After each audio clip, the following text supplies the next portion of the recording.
এত বড় বড় গলদা চিংড়ি মাছ আমাদের জালে উঠবে কখনো ভাবতেও পারি নাই।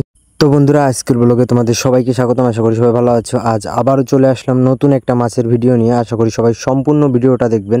আজ আমরা এই ঘের থেকে হচ্ছে কি বড় বড় সাইজের মাছ ধরবো। কি মাছ ধরি অবশ্যই সবাই সম্পূর্ণ ভিডিওটা দেখতে থাকো। আর আমাদের সামনেই হচ্ছে জাল নিয়ে রেডি আছে আমাদের কাকা, আর সে হচ্ছে গিয়ে জালটাকে খ্যাপ দিবে এই ঘেরেই। আর আমাদের জালে কি কি মাছ ওঠে অবশ্যই সবাই সম্পূর্ণ ভিডিওটা দেখবেন, এবং আমার চ্যানেলে নতুন হয়ে থাকলে অবশ্যই চ্যানেলটাকে সাবস্ক্রাইব করে রাখবেন এবং লাইক কমেন্ট শেয়ার করে দিবেন। আর আমাদের জাল কিন্তু এখনও মারা শেষ হয়ে গেছে দেখতে পাচ্ছ। আর এখন হচ্ছে জালটাকে আমরা আস্তে আস্তে করে টেনে উপর দিকে উঠিয়ে নিচ্ছি দেখতে পাচ্ছ। আর সে কিন্তু খুব ধীরে ধীরে জালটাকে টেনে উপর দিকে উঠিয়ে নিয়ে আসছে। আর এখন হচ্ছে আমাদের জালটা উঠিয়ে একদম উপরের দিকে নিয়ে আসা হচ্ছে। তবে আমাদের জালে একটা ডাল ওঠে, তবে ডাল উঠলেও অনেক বড় সাইজের দুটো গলদা চিংড়ি মাছ এবং একটা বাগদা চিংড়ি মাছ উঠছে। এবং ডালটাকে আমরা এখন ছাড়িয়ে নিচ্ছি দেখতে পাচ্ছ, এবং জালটাকে ধুয়ে নিলাম। আর এই দেখো মাছ দুটো দেখো কত বড় বড় এই গলদা চিংড়ি মাছ দুটো। আর এবং পা দুটো দেখো আরও বেশি বড়। আমাদের বাগেরহাট জেলায় প্রত্যেকটা মানুষের প্রত্যেকটা ঘেরে এই ধরনের বড় বড় গলদা চিংড়ি মাছ এবং বাগদা চিংড়ি মাছ এবং সাদা মাছ বিভিন্ন ধরনের মাছ চাষ হয়ে থাকে। আর আমার হাতে এইটা হচ্ছে গিয়ে একটা বাগদা চিংড়ি মাছ। আর এই মাছটাকে আমি পানিতে ছেড়ে দিলাম, এবং গলদা চিংড়ি মাছটাকে বড় যে গলদা চিংড়ি মাছ এই মাছটাকে আমরা ছেড়ে দেব। তবে জাল থেকে আমরা মাছগুলোকে বের করে নিচ্ছি দেখতে পাচ্ছ।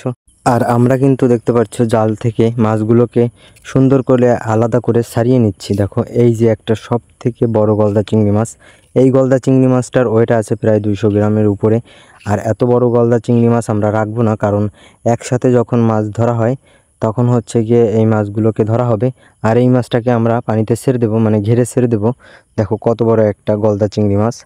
দেখো আমরা কিন্তু পানিতে মাছটাকে ছেড়ে দিলাম, এবং আরেকটা যে এই যে গলদা চিংড়ি মাছ এই মাছটাকে জাল থেকে ছাড়িয়ে নেওয়া হচ্ছে। তবে জালটা কামড়ে ধরে বসে আছে গলদা চিংড়ি মাছটা।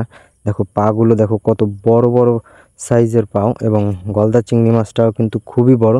এইটার ওয়েট প্রায় ছিল 150 গ্রামের উপরে। দেখো কত সুন্দর সাইজের একটা গলদা চিংড়ি মাছ। আসলে আমাদের বাগেরহাট জেলায় যে গলদা চিংড়ি মাছগুলো আছে সেই গলদা চিংড়ি মাছ এবং বাগদা চিংড়ি মাছ এইগুলো বেশি চাষ হয়ে থাকে আমাদের বাগেরহাট জেলায়। এবং এই মাছটাকে আমি সুন্দর করে তোমাদের দেখানোর জন্য বারবার আমি ঘুরিয়ে ফিরিয়ে নিচ্ছি দেখতে পাচ্ছ কত বড় সাইজের মাছটা। আর মাছটার পিছনে খেয়াল করে দেখতে পারবেন একজন হচ্ছে ঘেরে খাবার দিচ্ছে। আসলে এইভাবে ঘেরের ভিতর নেমে হচ্ছে মাছদের খাবার দিতে হয়। আর এই যে মাছটাকে আমরা মাটিতে রেখে দিলাম, এবং জাল থেকে অন্যান্য মাছ ছাড়িয়ে নেওয়া হচ্ছে।